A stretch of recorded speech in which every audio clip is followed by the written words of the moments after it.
Hello everyone. तो कैसे हैं आप लोग।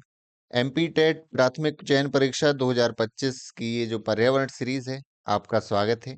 इसके साथ साथ ये जो वीडियोस हैं हमारे रीट केवीएस एमपी टेट और एस टेट जो स्टेट टेट एग्जाम है, उसमें जहां भी हमारे पर्यावरण जो सेक्शन आता है उनके लिए समान रूप से हमारी जो वीडियो जो है, हमारे प्रश्न जो है वो महत्वपूर्ण है। तो शुरू करते हैं आज की वीडियो। इसमें हम प्रैक्टिस करेंगे 30 क्वेश्चंस की, और जो रहेंगे आपके लिए एग्जाम की दृष्टि से बहुत ही महत्वपूर्ण। तो शुरू करते हैं आज की वीडियो। तो आज की वीडियो का पहला सवाल है कि वन्य जीव सुरक्षा अधिनियम कब पारित किया गया है। तो वन्य जीव सुरक्षा अधिनियम जो है आपका 1972 में ये पारित किया गया है। अच्छा, यहाँ पर सुरक्षा की जगह कहीं कई जगह संरक्षण भी मिलता है, तो वो भी सही है। हमारा वन्य जीव संरक्षण अधिनियम भी कब पारित किया गया है, 1972 में। इसके साथ साथ कुछ अन्य चीजें देख लीजिए, पुरानी वीडियो मैंने बताया था। अब लाइन से आप याद रख लीजिए इन्हें। तो सबसे पहले आता है वन्य जीव संरक्षण अधिनियम, तो वो आया है हमारे 1972 में। और ये बहुत ही इंपॉर्टेंट है, आपको याद होनी चाहिए। यदि याद है तो आपको इसका रिवीजन कर लेना है। इसके बाद आता है हमारा जल संरक्षण अधिनियम। इसको जल प्रदूषण और निवारण अधिनियम भी कहते हैं। ये हमारा 1974 में आया है। इसके बाद बात करें तो हमारा वन संरक्षण अधिनियम वन संरक्षण अधिनियम 1980 में आ गया है। मैं इसीलिए इसको लाइन से बता रहा हूँ। पहले वन्य जीव 72 में, 74 में जल आया है। वन संरक्षण अधिनियम 1980 में आया है। और इसके बाद जो आता है भारत जो है पर्यावरण संरक्षण अधिनियम, केवल पर्यावरण संरक्षण अधिनियम भी लिखा रहे तो भी हमारा ये आया है 1986 में। तो ये आपको चारों बहुत अच्छे से आपको याद होना चाहिए, एग्जाम के लिए बेहद महत्वपूर्ण हो सकते हैं। तो बढ़ते हैं अगले प्रश्न में। तो ये तो पुरानी वीडियो का क्वेश्चन है। प्रोजेक्ट टाइगर स्टार्ट किया गया था 1973 में। Gym card national park Uttarakhand में जो है ये पहला प्रोजेक्ट टाइगर के तहत जो है स्थापित पहला नेशनल पार्क है।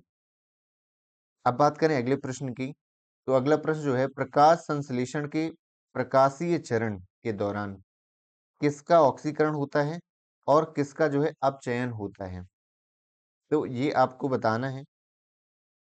तो ऑक्सीकरण जो होता है, पुरानी वीडियो में देखा तो H2O जो है प्रकाश संश्लेषण में जो पानी है वो ऑक्सीजन में होता है कन्वर्ट।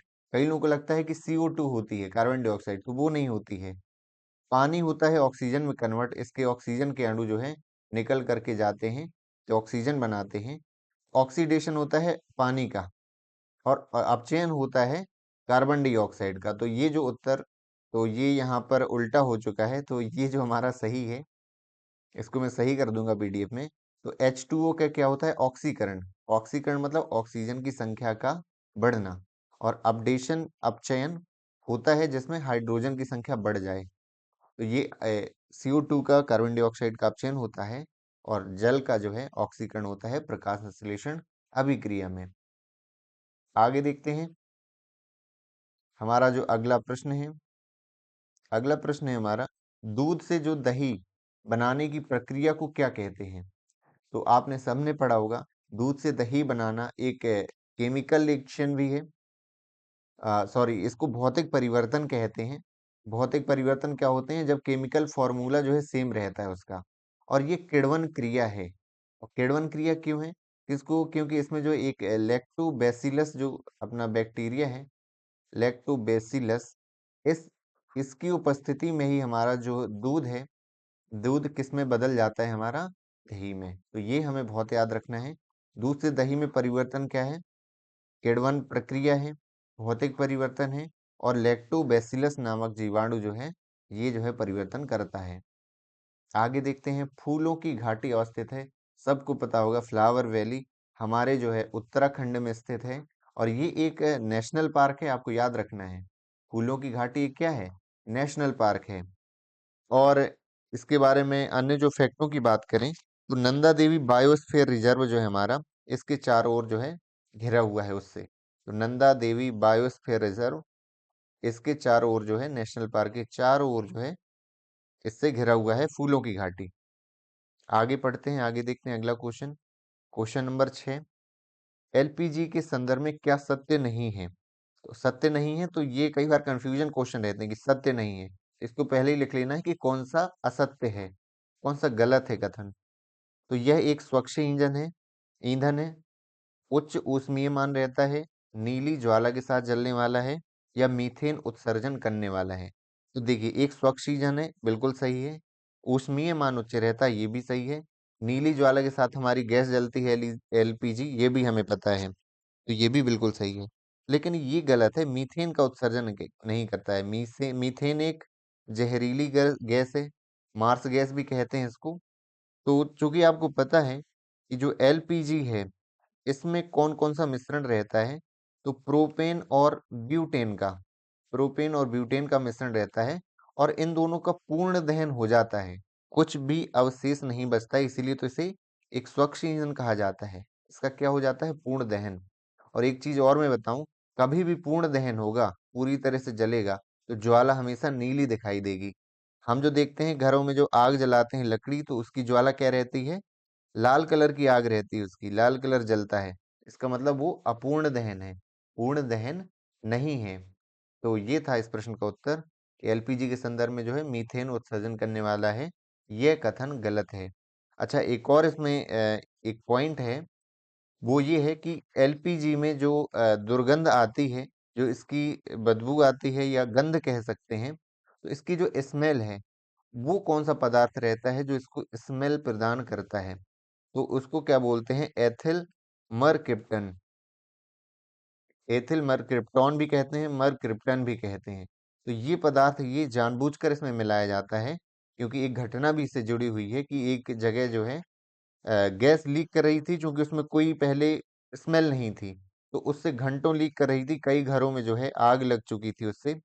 इसलिए एक नया तत्व इसमें डाला गया, एथिल मरक्रिप्टॉन, जिससे जो है हमारा जो है पता चल जाता है, कभी भी आपके घर में गैस लीक करती है तो वो तुरंत पता चल जाता है आपको।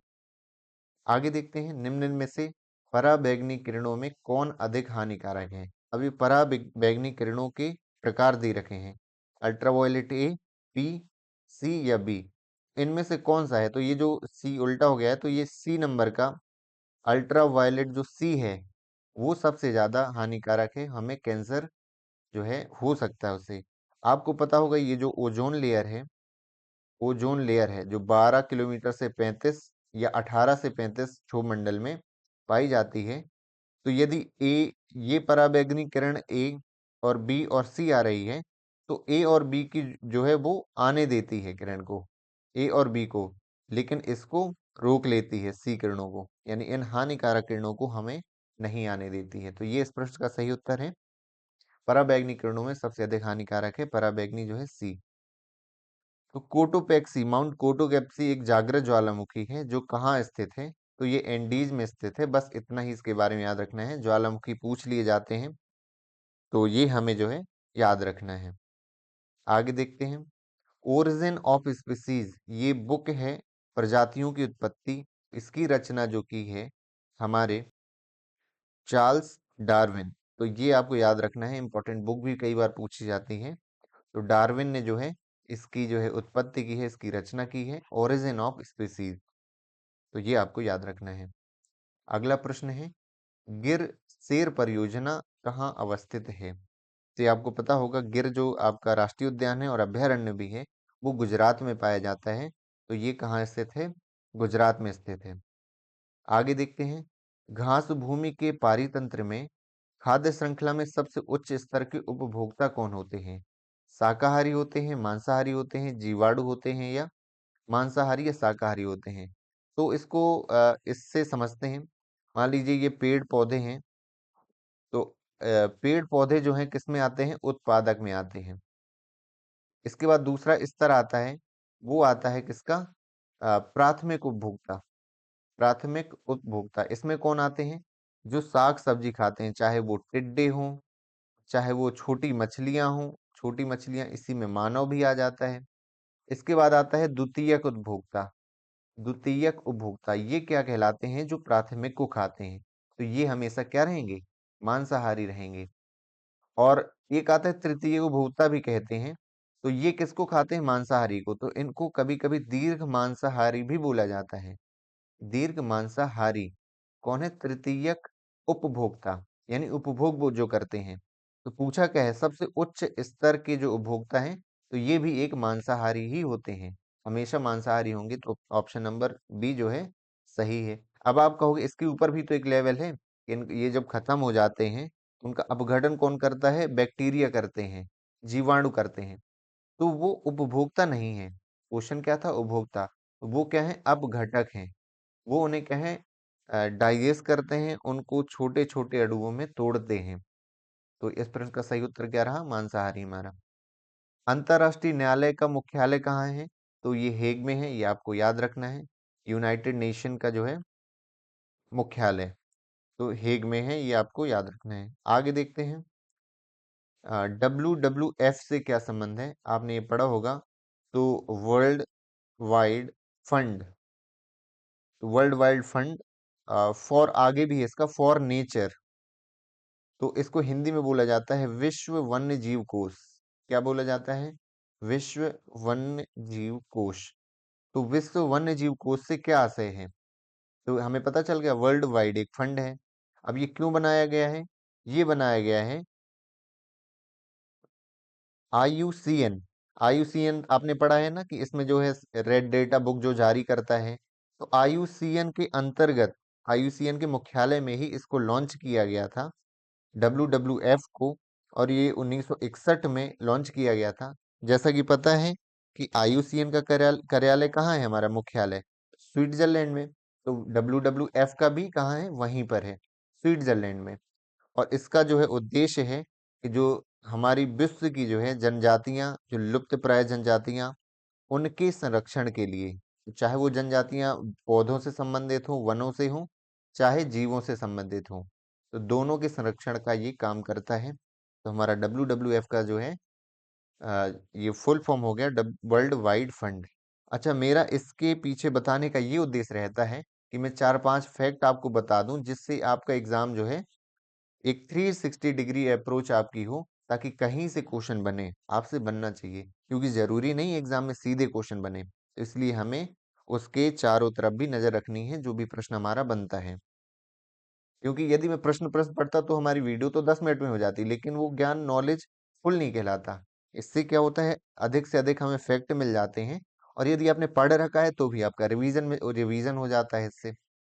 आगे देखते हैं, वायुमंडल का प्रमुख स्तर जो पृथ्वी तल के नजदीक है, सबसे आसान क्वेश्चन, क्षोभ मंडल। आपको पता होगा ये क्षोभ मंडल है। इसके बाद समताप मंडल, आयन मंडल, बहिर्मंडल, ये जो है मंडल हमारे लेयर पाई जाती है वायुमंडल की, अंतरिक्ष में, हमारे वायुमंडल में। गंगा नदी कहाँ से निकलती है? गंगोत्री ग्लेशियर से, उत्तराखंड से हमारी निकलती है, तो ये आपको पता होगा। और यमुनोत्री से यमुना नदी निकलती है, तो ये जो है आपको याद रखना है।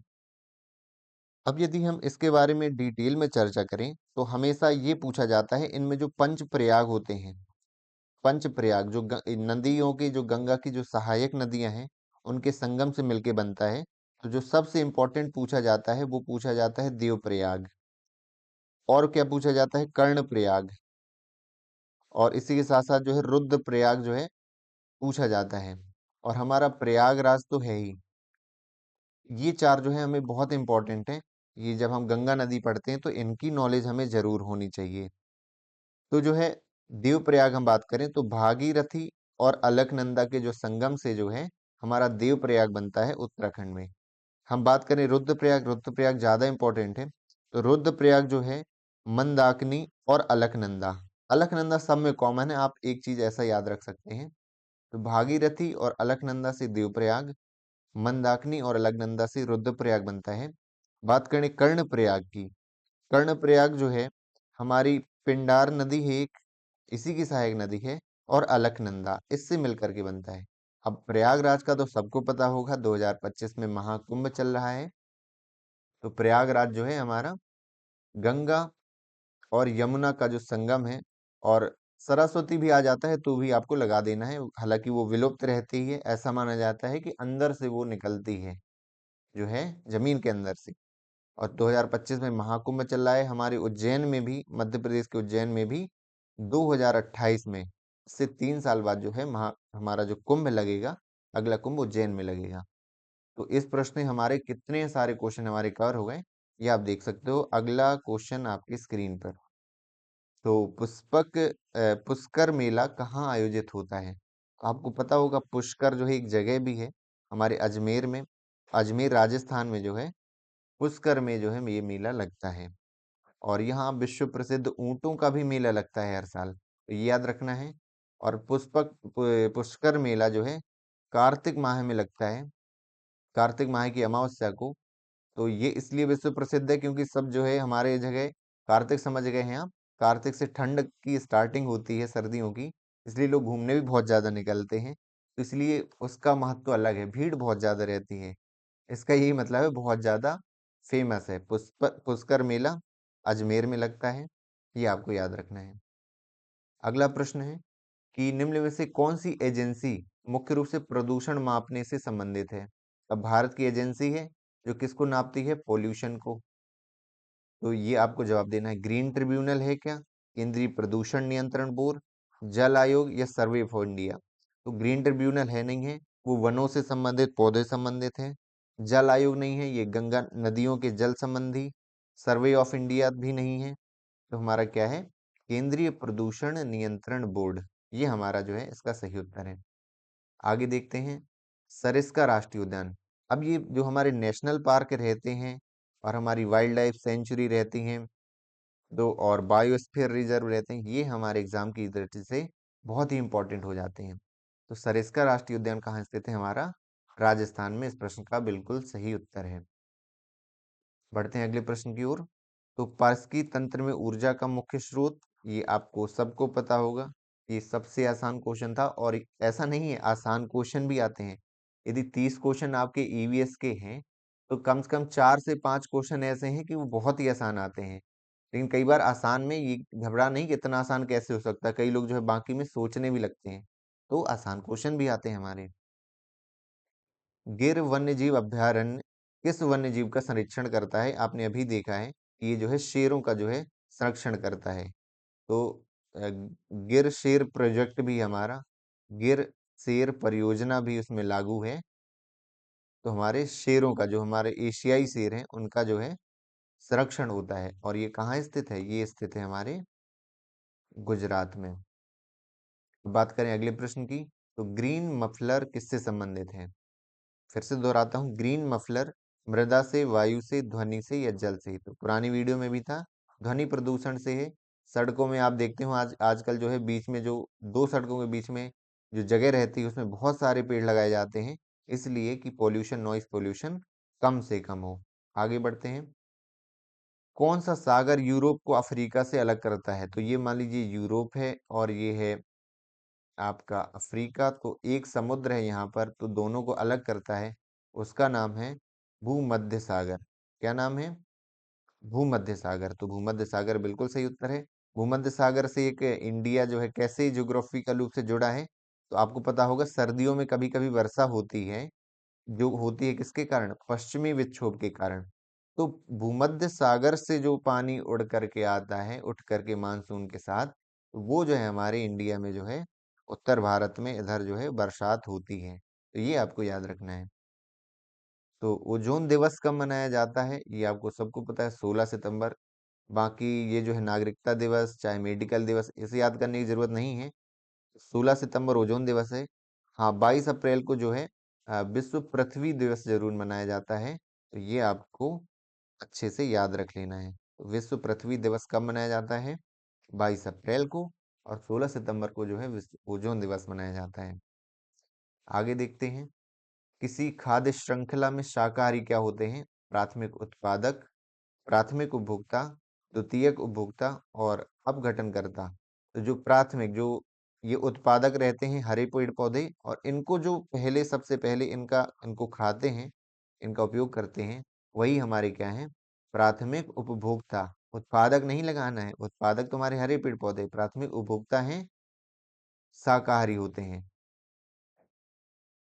आगे देखते हैं। पारस्परिकी तंत्र के तत्वों के चक्रण को क्या कहते हैं? तो जो तत्वों का चक्रण रहता है उसको हम कहा जाता है जैव भू रासायनिक चक्र। ये अच्छे से याद कर लेना है, ये टर्मिनोलॉजी पूछ ली जाती है एग्जाम में आपके। अगला प्रश्न देखते हैं, कौन सा न्यूनतम पर्यावरणीय प्रदूषण उत्पन्न करता है? तो हमारे चार ऑप्शन है, डीजल, पेट्रोल, हाइड्रोजन, कोयला। आप समझ गए हो, कोयला से तो बहुत ज्यादा होता है। डीजल पेट्रोल से भी पॉल्यूशन होता है। आप यातायात में देख ही रहे होंगे वाहनों से जो धुआं निकलता है। लेकिन जो हाइड्रोजन से है कोई भी पॉल्यूशन नहीं होता है।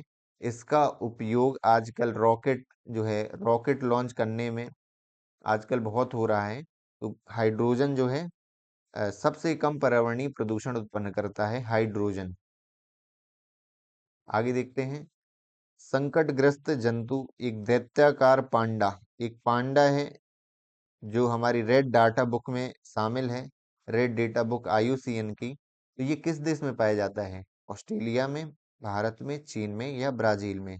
तो इसका जो सही उत्तर है वह है चीन में। आगे देखते हैं। अ, इसका उत्तर अब मैं चाहता हूं कि आप लोग जो है कमेंट में दे दें कि भोपाल गैस त्रासदी जो है किस गैस के रिसाव के कारण हुई थी। तो ये आपको दे देना है, बहुत आसान सवाल है। गंगा एक्शन प्लान जो है लाने का क्या उद्देश्य है? आपको पता होगा गंगा एक्शन प्लान जो है वर्तमान सरकार का भी बहुत जोर है। हालांकि ये प्लान अभी का नहीं है। ये जो प्लान आप यदि बात करें 1985 में राजीव गांधी सरकार के टाइम में आया था गंगा एक्शन प्लान। तो गंगा नदी घाटी परियोजना भी इसी में शामिल है। तो ये पुराना है। तो गंगा एक्शन प्लान लाने का क्या उद्देश्य था? मेन चीज आपको पता होगा कि गंगा नदी साफ करना, गंगा नदी सफाई करना। और गंगा नदी साफ करने से क्या आशय है कि जल की जो है, जो प्रदूषण भरा जल है उसको गुणवत्ता को शुद्ध करना, जल की गुणवत्ता को बढ़ाना। कौन सा वृक्ष जैविक कीटनाशक का उत्पादक है? आपका पता होगा कि कौन सा वृक्ष है, हमारा नीम। तो नीम जो है बहुत उपयोग किया जाता था। पुराने समय में भी नीम जो है गाँव में नीम की पत्तियां सुखा करके उससे धुआं करते थे। तो जो आसपास के बैक्टीरिया हो चाहे मच्छर हो ये सब जो है दूर भग जाते थे उससे। और नीम की जो है कई सारे औषधीय गुण हैं। औषधीय पौधा कहलाता है। लोग इसकी दातून भी करते हैं, उससे दांत सही रहते हैं, पायरिया नहीं होता है। वहीं इसको पीते भी हैं, इसका काढ़ा बनाकर पीते हैं, उससे हमारे डिसीज नहीं होते बुखार वगैरह। वहीं बात करें फोड़े फुंसी निकल आते हैं तो उसमें पीस करके रखते भी हैं इसको, तो वो जो है सही हो जाती हैं। तो ये एक बहुत ही अधिक औषधीय गुणों वाला एक पौधा है हमारा। अब आखिरी प्रश्न है, भूपारस्की तंत्र में ऊर्जा का महत्वपूर्ण स्रोत है। ये बिल्कुल ही आसान सवाल है जो कि है सूर्य। तो आज के लिए इतना ही। आई होप आपको वीडियो पसंद आई होगी। आपको लगता है कि मैं मेहनत करता हूँ आप लोगों के लिए और क्वेश्चन छांट के लाता हूँ। हालांकि आप सोचते होंगे कुछ सवाल बहुत आसान है, 4-5 क्वेश्चन, तो ये ऐसे सवाल कर की प्रैक्टिस भी जरूरी है, याद नहीं रखने, क्योंकि बीच बीच में आते नहीं। हो सकता एक क्वेश्चन बहुत आसान हो आपसे नहीं बने तो उसका रिग्रेट बहुत ज्यादा होगा आपको, इसलिए मैं लाता हूँ। So thank you so much for watching this video. मिलते हैं अगली वीडियो में किसी नए टॉपिक के साथ। So thank you so much for